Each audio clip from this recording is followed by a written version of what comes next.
have a look at it again so we can, remember Mum. Hey. Alexina, Granny Sally giving you a big kiss, huh? My two children were particularly close to Granny Sally. We never even thought about her age. Age was just a number. Oh, look, there's Mum laughing with a good friend. Mary, oh wow. Even at the age of 90, Sally Curtis was still the life of the party. I really hope that in her last moments she could have remembered one of the big parties like this when we were all together.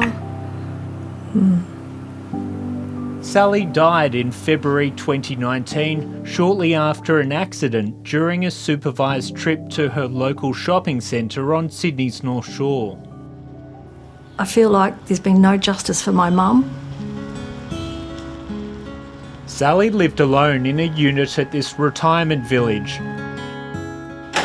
After a serious fall at home, she began getting a high-needs package with service provider Oxley Home Care.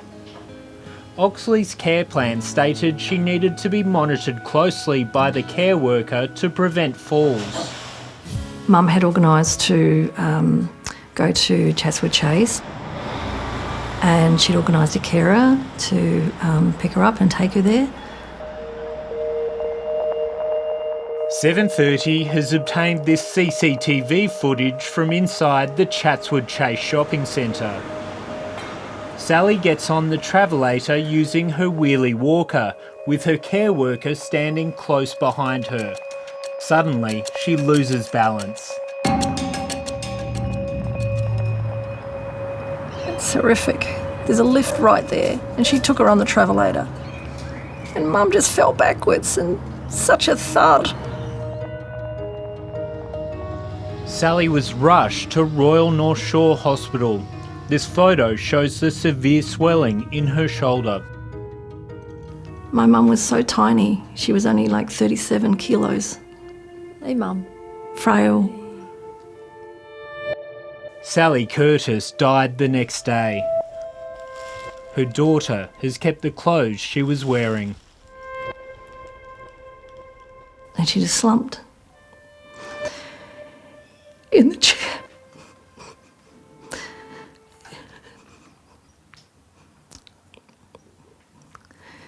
And she died in front of me.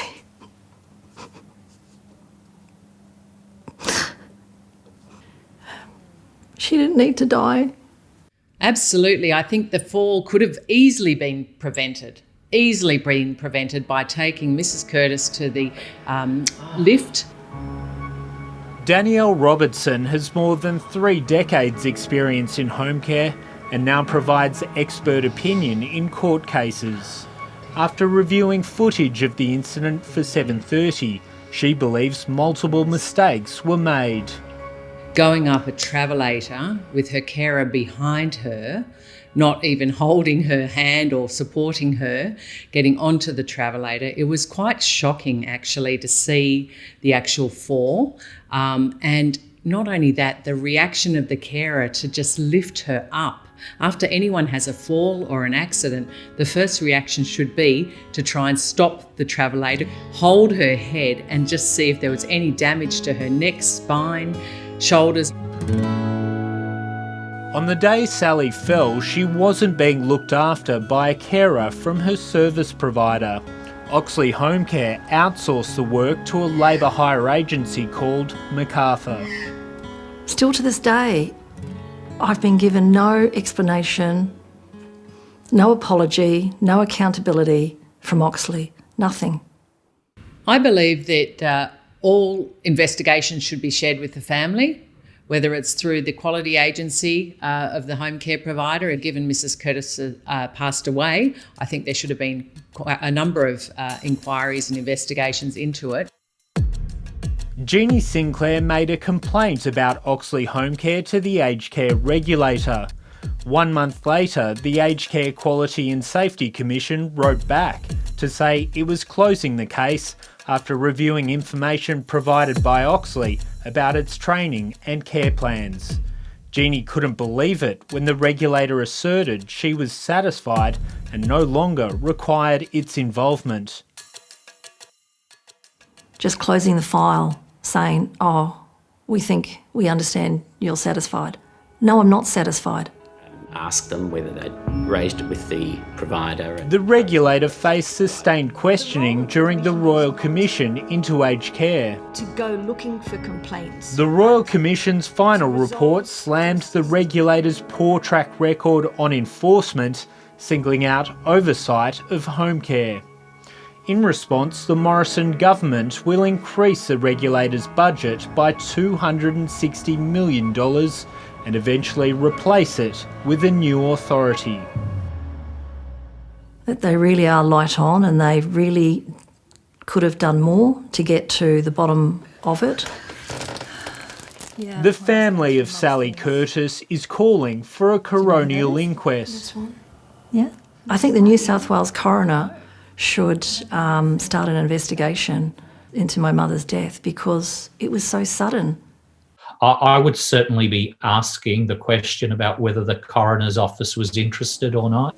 Professor Joseph Ibrahim is an expert in preventing injury-related deaths in aged care and has assisted coronial investigations into systematic failures in the sector. What I'm interested in is finding an explanation for the family, and part of that explanation requires some undertaking that action will be taken so no one else would need to go through this set of circumstances again.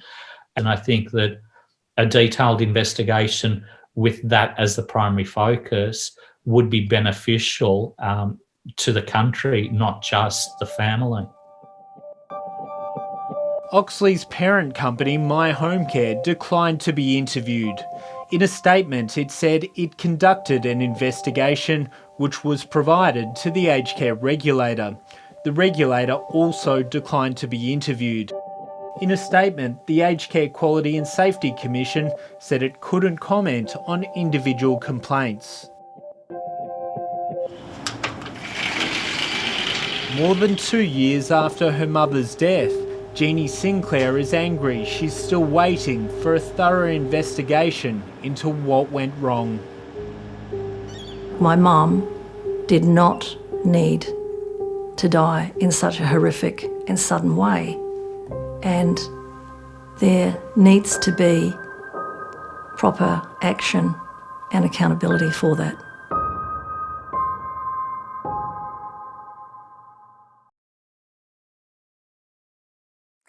Hi, I'm Lee Sales. Thanks for watching this story. If you'd like to watch more of 730's stories, they are on the left of your screen. And tap on the button below to subscribe and get the latest from ABC News.